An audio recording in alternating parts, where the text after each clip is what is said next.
Bonjour à toutes et à tous et merci de prendre le rendez-vous de ce 12h45 dont voici le sommaire. Elle est très peu connue et se transmet par une mouche appelée tété. La maladie du sommeil, cause, conséquences et manifestations, c'est à suivre dans un instant.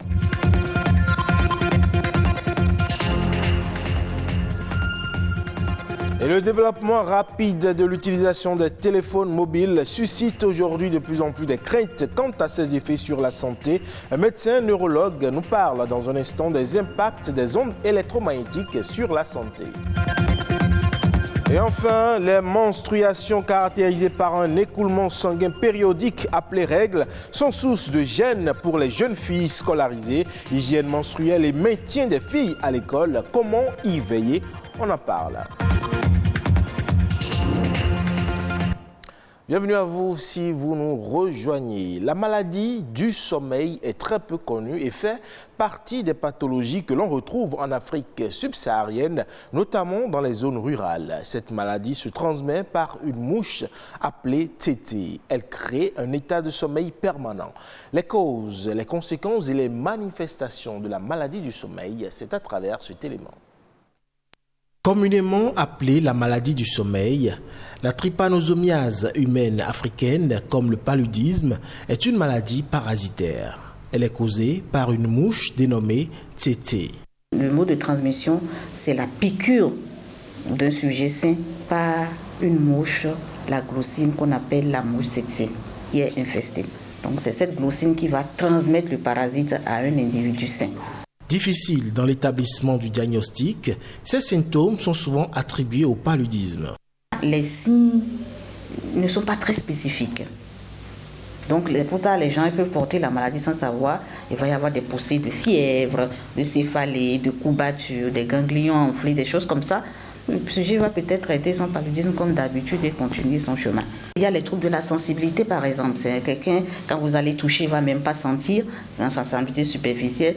C'est quand la sensibilité profonde est atteinte, lorsque vous mettez du feu, quelque chose, il ne va même pas savoir.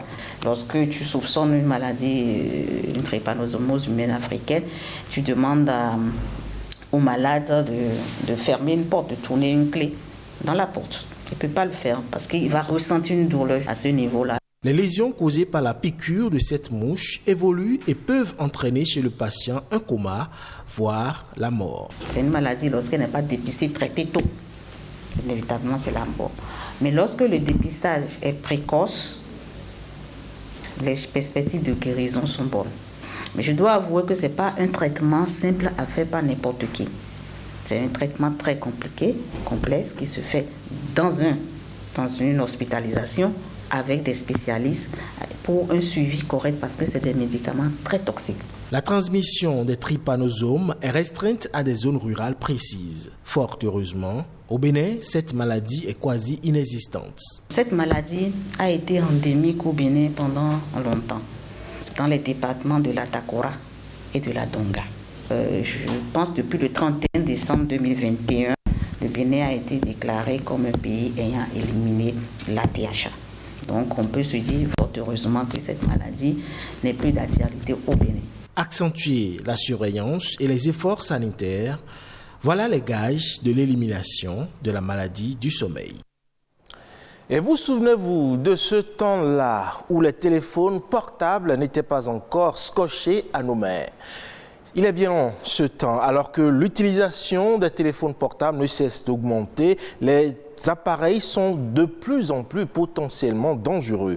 Les ondes électromagnétiques qu'ils dégagent seraient nocives pour la santé. Arlos Toanou, médecin neurologue, nous en parle à travers cet élément. Le cerveau, pour son fonctionnement propre, émet des ondes électromagnétiques de très faible fréquence. D'accord ? Chez un adulte, ces fréquences varient de 8 à 20 Hz et chez les enfants, les fréquences sont plus basses. Et les téléphones portables utilisent également pratiquement les mêmes ondes, mais à des fréquences plus élevées.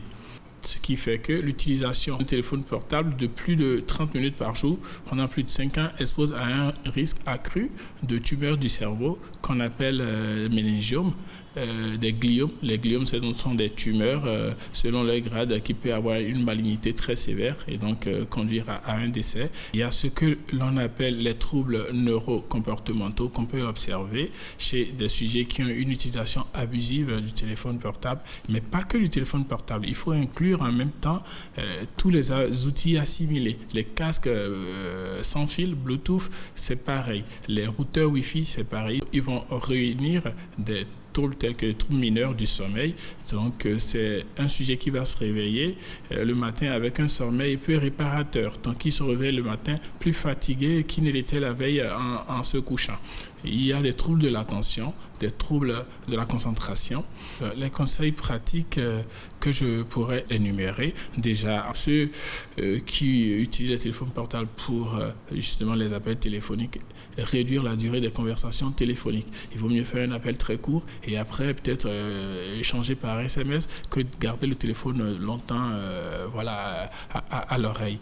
Pour ceux qui, pour des raisons professionnelles, doivent faire plusieurs heures au téléphone, c'est recommandé d'utiliser les écouteurs, les casques à fil. Donc les écouteurs à fil, c'est plus sain que les écouteurs, les casques sans fil qui utilisent le Bluetooth. Et ne pas dormir près de leur téléphone la nuit.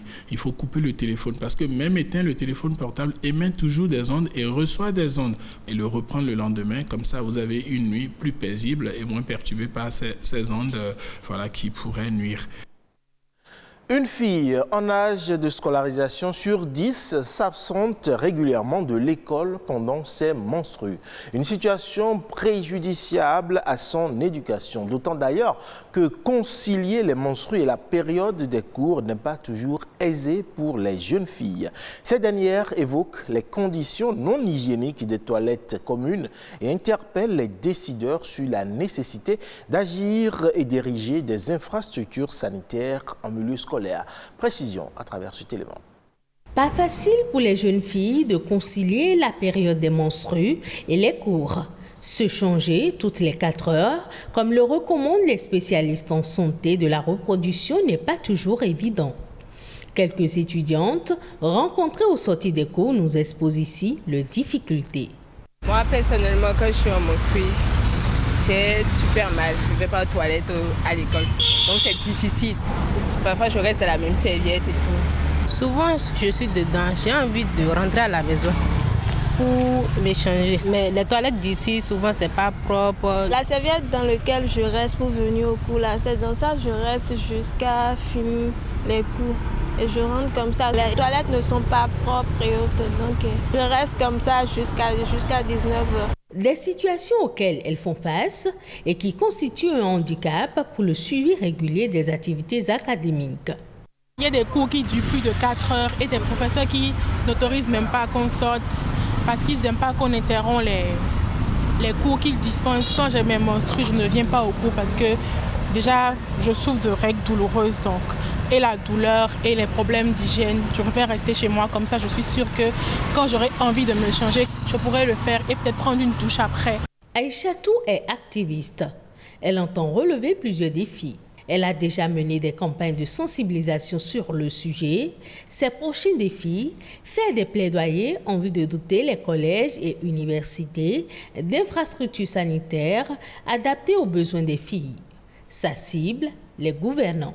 Il faudrait réellement que nous jetons un regard au niveau des toilettes qui sont dans les écoles et dans les universités. Parce que l'hygiène au niveau de la jeune fille, ça peut causer à la longue des infections qui peuvent créer une infertilité à la suite.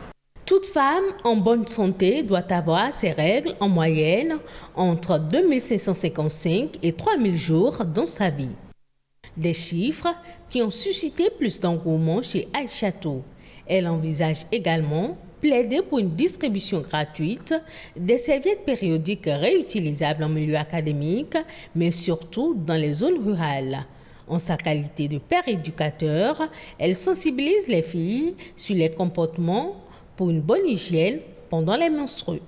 Au niveau de la serviette hygiénique, lavable et réutilisable, il faudrait, après l'utilisation, laver correctement sa serviette et sécher au soleil. À la fin des menstrues, quand vous finissez les 5 jours, vous faites cuire correctement les serviettes, les slips et les serviettes et vous les séchez dans la cour, vous avez la possibilité en fait d'utiliser un fichier que vous couvrez avec, de mettre sur la serviette et de pincer cette serviette-là. Là, ça ne permettra pas à tout le monde de pouvoir voir ce que vous avez séché.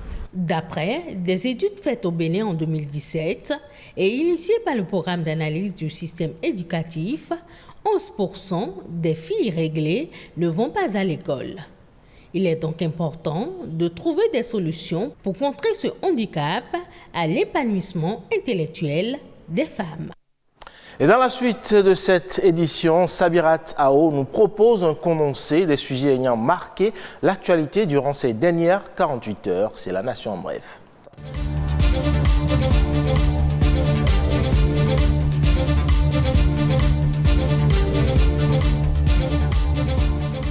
Plusieurs décisions allant de l'allègement du prix des produits de première nécessité à la réduction du coût des frais maritimes et aériens, réduisant les frais de douane et par conséquent diminuant le prix à la vente, ont été prises par l'exécutif. Des équipes de contrôle sont mises sur pied pour contrôler sur le marché le respect des exonérations de la TVA sur le blé, le riz et autres produits de première nécessité dont le but est de réduire les dépenses aux populations. Également concernée par la réduction, la tonne du ciment qui varie selon les localités de 74 000 à 90 000 francs CFA. La mise en œuvre du réajustement des tarifs d'électricité est également suspendue jusqu'à la fin de l'année afin de les maintenir au même niveau que l'année 2021.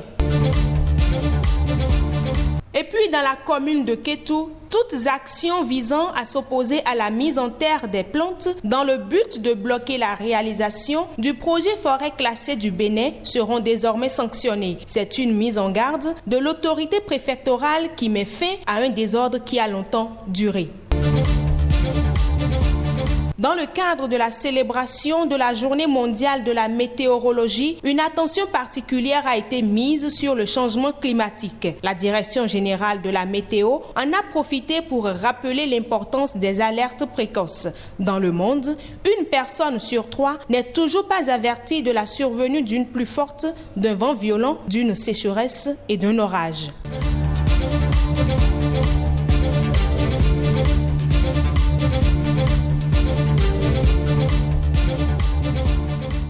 On vous emmène à présent dans la plus grande ville francophone du monde, Kinshasa. Et bien là-bas, le français est la langue officielle. Mais vous allez le voir, la langue du quotidien n'est pas en français classique, mais plutôt un mélange d'argot et d'autres langues. C'est ce qu'ils appellent plutôt le parler quinois. Si vous avez déjà mis les pieds à Kinshasa, vous avez sûrement déjà entendu certaines de ces expressions. Deuxième bureau, c'est genre, tu es marié et puis tu as l'autre copine ailleurs.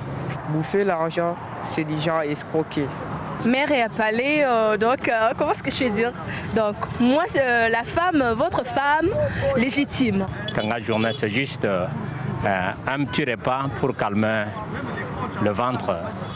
Ce langage imagé, mélange d'argot et d'autres langues comme le lingala et le kikongo, c'est le parler quinois, le dialecte du quotidien de la capitale congolaise et ses 15 millions d'habitants. Longtemps perçu comme un simple langage de rue, il a fait son entrée dans la littérature avec ce premier roman écrit il y a 4 ans. Na soir vers 19h, on a débarqué à l'improviste dans le secteur Nabango. De loin, à reconnaître silhouette Yarena, tes bras dessus, bras dessous. Joël Makengo en est l'auteur. Pour lui, le quinois a toute sa place dans la création. Quand on écrit pour que la personne qui nous lit nous comprenne.